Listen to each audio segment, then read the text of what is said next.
Adventist Broadcasting Network, ABN. 안녕하십니까 재림 성도 여러분. 오늘은 예수라는 자유 세 번째 시간, 절망과 희망으로부터의 자유라는 주제로 여러분들과 말씀을 나눠보도록 하겠습니다. 이 주제의 말씀을 듣고 혹 약간 의아해하신 분들이 계실 겁니다. 희망이라는 좋은 게 아닌가? 그래서 절망과 희망으로부터의 자유라는 주제가 뭔가 말이 되지 않는 것 같다, 이렇게 생각하시는 분도 계실 텐데요. 제 의도에 걸리신 겁니다. 여러분 혹시 희망 고문이라는 말씀 아시나요? 제가 이제 청년 사역을 하다 보니까 희망 고문이 얼마나 잔인한 것인지에 대해서 종종 보게 됩니다. 특별히 남녀 관계에 있었을 때 이 희망 고문이 얼마나 잔인한 건지 자주 보게 되는데요. 아주 멋지고 잘생긴 잘 나가는 친구 하나가 여러 여자들한테 잘해주게 되면 여러 여자들이 자기를 좋아하는 줄 알고 다들 착각을 하게 됩니다. 그러다가 어느 순간 그 무리 중에 있지 않은 전혀 다른 여자와 결혼을 한다는 발표를 교회에서 하게 되면 그 전에 마음에 그 남학생을 품었던 여자들이 다 정말 멘탈이 붕괴되는 그런 일들을 당하게 되더라고요. 반대 경우도 있습니다. 어떤 여학생이, 정말 좋은 여학생이, 교수가 있는데 여러 남자들한테 잘해주고 또 좋아하는 건지 싫어하는 건지 애매모호하게 처신을 할 때, 혹 잊으려고 하면 좀 잘해주고 또 잊으려고 하면 또 잘해주고, 이런 식으로 하게 될 때 이 남자들이 겪어내는 그 고통이 얼마나 큰지 제가 자주 목격했습니다. 그걸 희망 고문이라고 하더군요. 이루어지지 않을 건데 끊임없이 희망만 제공해서 그 사람을 괴롭히는 거, 나중에는 탈진하게 되고 더 기분을 상하게 만드는 상황, 그것을 희망 고문이라고 얘기하더라고요. 그래서 루신이라는 중국의 문학가는 절망은 희망만큼 허무하다, 이런 얘기를 했습니다. 사실 희망은 아주 좋은 것이지만 희망은 그것이 이루어졌을 때 의미가 있는 것이지 그냥 바라보기만 했을 때는 정말 허무한 것입니다. 물론 루시는 절망이 얼마나 허무한 것인지, 지난 일에 대해서 희망을 꺾는 것이 얼마나 무의미한 일인지를 이야기하고자 이런 말을 했다고 생각되지만, 저희들은 희망도 가끔은 굉장히 무의미한 것이 될 수 있다는 사실을 현실에서 종종 보게 됩니다. 희망이라고 무조건 다 좋은 것은 아닐 수 있거든요. 오늘 성경 말씀을 통해서 이 희망과 절망 사이를 왔다 갔다 하면서 자유롭게 살지 못했던 한 인물이 어떻게 예수님을 만나서 자유롭게 됐는지 이야기를 간단히 살펴보려고 합니다. 그 인물은 여러분들이 잘 아시는 베드로라는 인물입니다. 이 베드로는 여러분 아시는 대로 아주 성격이 급한 그런 불같은 사람이었습니다. 그는 공부를 많이 한 사람이 아니었고요. 어부였고 또 거친 삶의 현장에서 살아가던 그런 사람이었습니다. 성격이 매우 급했고요. 또 가끔 난폭하기도 한 그런 특징이 있었습니다. 그러나 이 사람에게는 삶의 희망이라는 것이 별로 없었습니다. 그저 하루하루 먹고 사는 일에 바빠서 정신없이 물고기를 잡던 그런 사람이었죠. 그러다 어느 날 자기 형제를 통해서 메시아라는 분이 왔다, 메시아라는 분이 있다, 이런 이야기를 듣게 되었고, 그 메시아를 만나보고 싶은 마음에 희망이 차서 들떠서 예수님을 만나게 되었습니다. 예수님은 그 베드로를 알아보셨습니다. 첫눈에 알아보시고 예수님의 제자로 베드로를 맞아줬습니다. 그러나 베드로는 예수님을 따라다니면서 예수님이 사는 삶의 현장, 그리고 행색, 그리고 예수님을 따라다니면서 얻을 수 있는 것이 무엇인지 계산하게 됐습니다. 그러다가 예수님과 비슷한 사역을 했던 침례 요한이 죽는데 예수님이 아무런 도움을 주지 않는 것을 목격하게 됩니다. 그래서 예수님을 메시아라고 생각하고 쫓아다니는 이 베드로가, 모든 것을 뒤에다 두고 예수님에게 희망을 다 걸고 쫓아다니던 이 베드로가 갑자기 예수님을 떠나게 됐습니다. 절망하게 된 것이죠. 예수님하고 같은 일을 하는 침례 요한은 죽는데도 예수님이 아무런 도움을 주시지 않는다면 내가 혹시 저런 일을 당하게 될 때 예수님 또 침묵하지 않으실까? 이런 생각을 했던 것이죠. 그래서 베드로는 쓸쓸히 자기의 발걸음을 돌려 다시 그물을 잡았습니다. 누가복음 5장은 바로 그 상황의 이야기를 전해주고 있습니다. 제가 누가복음 5장 1절로 8절에 있는 말씀을 읽어드리도록 하겠습니다. 무리가 옹이하여 하나님의 말씀을 들을새 예수는 게네사렛 호숫가에 서서 호숫가에 두 배가 있는 것을 보시니 어부들은 배에서 나와서 그물을 씻는지라. 예수께서 한 배에 오르시니 그 배는 시몬의 배라. 육지에서 조금 뛰기를 청하시고 앉으사 배에서 무리를 가르치시더니 말씀을 마치시고 시몬에게 이르시되 깊은 데로 가서 그물을 내려 고기를 잡으라.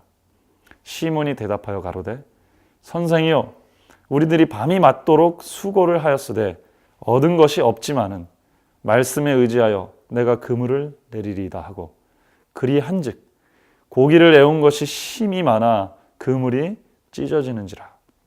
이에 다른 배에 있는 동물을 손짓하여 와서 도와달라 하니 저희가 와서 두 배의 채움에 잠기게 되었더라.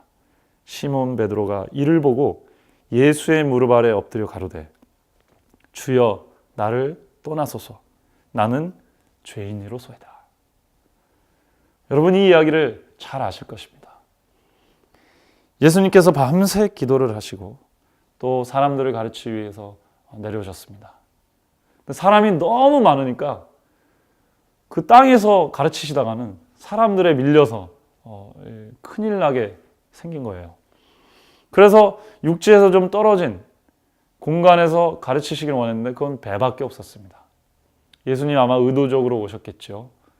자신에게 희망을 걸었다 다시 절망하고 떠나간 베드로, 시몬 베드로의 배 앞에 오셨고 베드로는 밤새 낚시질을 하고 그물질을 했지만 아무 소득도 없어서 지치고 절망 가운데 배를 육지에 대고 있는 딱 그 상황이었습니다. 예수님께서는 의도적으로 지쳐있는 시몬 베드로의 배에 오르셨습니다. 베드로는 이미 자기가 할 모든 그 그물질을 이미 다 했기 때문에 이제 더 이상 바다에서 그물질을 해도 물고기가 생길 수가 없기 때문에 배를 비워둘 수밖에 없는 상황이었기 때문에 예수님이 그 배를 쓴다는 것에 대해서 거부할 수가 없었습니다. 예수님은 그 배에 오르시고 사람들에게 말씀을 하셨습니다. 베드로는 어쩔 수 없이 그 장면을 옆에서 바라볼 수밖에 없었습니다. 예전에 희망을 걸었던 그 예수, 그러나 지금은 절망 가운데 떠나버렸던 그 예수가 또 절망 가운데 휩싸여 있는 지금 이 상황에 내 배에 서서 백성들을 가르치는구나. 저 사람은 자신의 동료가 죽어가도 도와줄지 모르는 그런 사람인데 저 사람한테 어떻게 희망을 걸 수 있을까? 이런 생각을 하면서 베드로는 듣고 있었을 겁니다. 그때 예수님께서 말씀을 마치시고 베드로야 가자. 저 깊은 데 가서 그물 한번 내려보자. 이렇게 말씀을 하신 겁니다. 그때 베드로는 마음속에 여러 가지 생각이 들었을 겁니다. 여러분 같았으면 어떻겠을까요? 베드로도 아마 인간적인 생각에 그렇게 말씀을 했던 것 같습니다. 예수님, 아무리 예수님이 유명하다고 할지라도 이 어업 현장에서 제가 훨씬 베테랑입니다. 제가 밤새 그물질 했습니다. 이미 물고기 없습니다. 근데 예수님의 눈빛은 또 예수님의 태도는 단호했습니다. 거기서 다시 베드로는 예수님이 뭔가 하실 수 있을까? 이런 기대감이 생겼고 예수님이 그물을 내리라고 했으니까 그 말을 한번 믿고 내려보자 하고 이미 예수의 제자에서 떠나 있던 베드로였지만 깊은 데 가서 예수님 말씀대로 그물을 내렸습니다. 그러자 놀라운 일이 발생했죠. 그물이 찢어질 만큼 물고기가 잡혔습니다. 정확한 성경 표현에 의하면 그물이 찢어졌습니다. 그래서 다른 배를 동원할 정도였습니다. 베드로의 배와 그물이 감당하지 못할 정도의 물고기가 잡혔습니다. 베드로의 마음이 어땠을까요? 예수님을 바라보는 눈이 다시 바뀌었습니다. 동료가 죽어가는데 아무것도 하지 않던 분이었는데 이건 웬걸? 자신이 밤새 낚시질하고 그물질해서 한 마리도 얻지 못한 물고기를 단 몇 마디 말로 예수님은 얻으셨거든요. 베드로는 깜짝 놀라게 되었습니다. 그래서 시몬 베드로는 물고기하고 배에는 다시 관심이 없어졌습니다. 이가 어떤 분이시기에 물고기를 움직이시고 자신이 밤새 건지지 못한 물고기를 이렇게 많이도 잡게 하실 수 있는가? 충격과 놀라움에 빠지게 되었죠.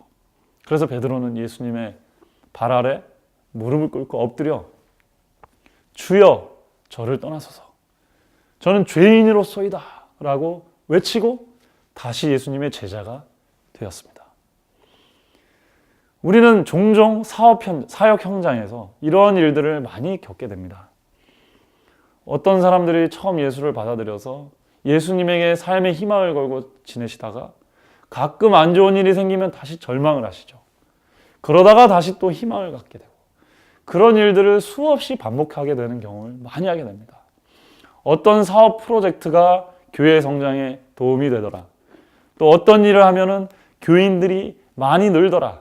그러한 여러 가지 프로젝트와 프로그램들을 개발하고 배워오는 일들에 저희가 많은 신경을 썼습니다. 그래서 어떤 목사님들은 소그룹이 모든 답이 될 수 있을 것이다. 또 어떤 분들은 제자훈련이다. 또 어떤 분들은 예언전도다. 어떤 분들은 건강전도다. 수많은 방법과 프로젝트들이 동원되었습니다. 마치 베드로처럼 이렇게 하면 우리에게 희망이 있겠다라는 인간적인 생각이 조금은 배어있지 않았나 생각합니다. 그러나 베드로는 그 일들이 되지 않을 때 실망했습니다. 저희도 마찬가지지요. 우리가 희망을 갖고 추진했던 프로젝트와 프로그램이 제대로 진행되지 않거나 기대했던 결과를 낳지 않으면 우리는 그대로 실망합니다. 그리고 그대로 절망하더라고요. 제자훈련을 하다가 안 되면 제자훈련은 아닌가 보다. 소그룹을 하다가 안 되면 소그룹은 아닌가 보다. 희망과 절망을 우리 마음대로 자꾸 왔다 갔다 하는 경향이 있더라고요. 베드로도 그런 인물이었습니다.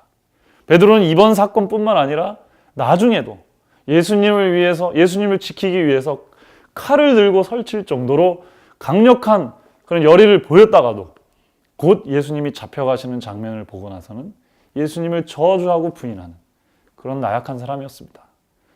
우리도 사역 또 신앙 현장에서 늘 이렇게 희망과 절망을 반복하고 있지는 않습니까?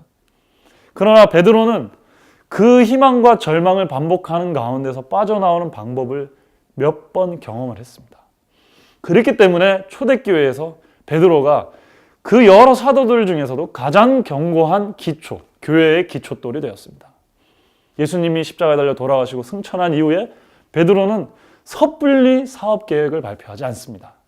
예수님이 말씀하신 그대로 예루살렘에 남아서 합심으로 기도하는 일에 힘썼고 예수님이 약속하신 성령이 내려오시기를 기다렸습니다. 그게 베드로가 지금 이 사건에서 배운 겁니다.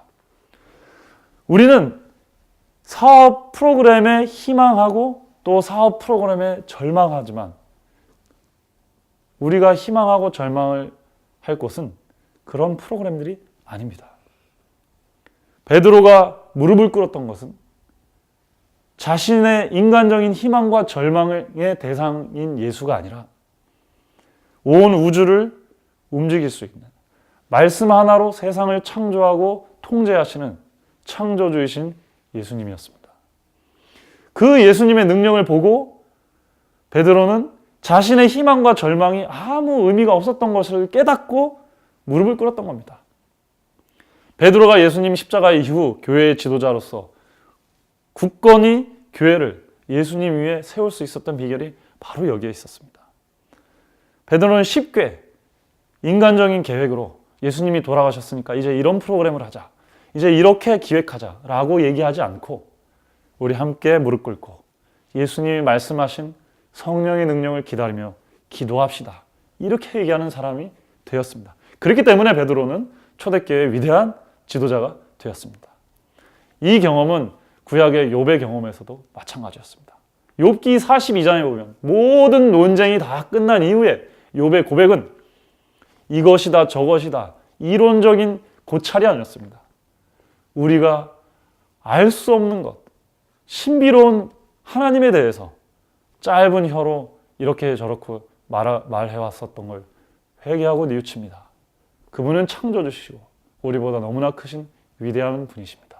하고 무릎을 꿇었습니다. 오늘날 우리에게 중요한 태도는 바로 이 태도가 아닐까요? 젊은 사람들이 쉽게 교회 사업 프로젝트에 희망을 가졌다가 또 그것이 안 되면 이게 아닌가 봐. 하나님 우리와 함께하지 않으신가 봐. 라고 절망했던 거. 또 다시 그러면 이런 프로그램을 하면 다시 교회에 희망이 있지 않을까? 이런 반복 속에서 지쳐가고 있습니다. 어른들도 지쳐가고 있습니다. 인간적인 프로그램에 희망과 절망을 해서는 안 될 겁니다. 우리는 베드로처럼 창조주이시고 능력자이신 전능하신 하나님과 예수님 앞에 겸손히 무릎을 꿇어야 됩니다. 거기에 우리가 희망과 절망의 반복 속에서 벗어날 수 있는, 거기로부터 자유로울 수 있는 비결이 있다고 생각합니다. 베드로가 예수님 앞에 겸손히 무릎 꿇고 주여 저를 떠나소서 저는 죄인이로소이다 라고 고백했을 때가 하나님 일에 가장 적합한 그런 순간이었다는 것을 기억하시기 바랍니다. 욥이 모든 논쟁과 논의의 끝에 창조주 하나님은 우리보다 위대하시고 우리의 말로 다 담을 수 없는 그런 분이시다 라고 고백했을 때가 비로소 그가 하나님을 가장 많이 안 순간이었다는 사실을 기억하게 되시기를 바랍니다. 인간적인 희망과 인간적인 절망에서 벗어나서 창조주 하나님 앞에 겸손히 무릎 꿇는 것, 그것이 우리가 진정으로 자유롭게 하나님의 일을 또 능력 있게 하나님의 일을 하는 비결이라는 사실을 기억하게 되시기를 간절히 바라면서 오늘 말씀을 마치도록 하겠습니다. 감사합니다.